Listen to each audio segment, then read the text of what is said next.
Okay, we're on. Some big figures you released this week. Tell us a bit about the report and what the findings were. Sure. So the report is our annual global business travel spending study, and it has data on business travel going back to the year 2000, and it forecasts from 2013 all the way into the future in 2017. So we're seeing that in 2013 we're going to hit $1.12 trillion in business travel spending, which is 5.4% higher than the year ago period.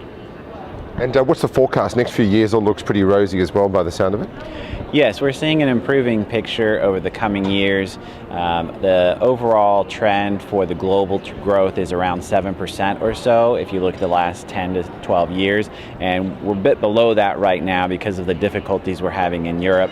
But we do think that over the next 5 years we will see an improving economy in Europe, particularly going into 2014, and we think in the outer years of our forecast in the 15, 16, and 17 we'll see really robust growth back up above that global long-term average, we think. A lot of growth out of Asia Pacific as well. China, the big mover. Absolutely. China is growing in around the 10% area. India is actually the fastest growing business travel spend economy in the world, even though it's still relatively small compared to, say, the United States or China. It's growing at a compound annual growth rate of 13.5% over the next 5 years. And you're forecasting business travel in Europe to pick up as well?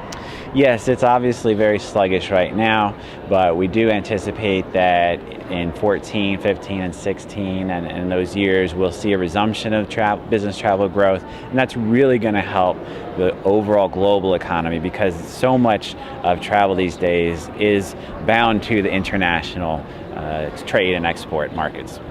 And did anything surprise you in the statistics? Was there anything that really stood out that kind of caught you off guard, so to speak? Well, I was a little bit surprised by India's growth, that it's going to be so fast-paced over the coming years. One of the other trends we're seeing is in South America and Brazil. It's growing so quickly relative to other developed nations that it will be probably the 5th largest business travel country in the next few years, and that's going from about 10th right now. So it's really moving up the ranks very quickly. Perfect. Great.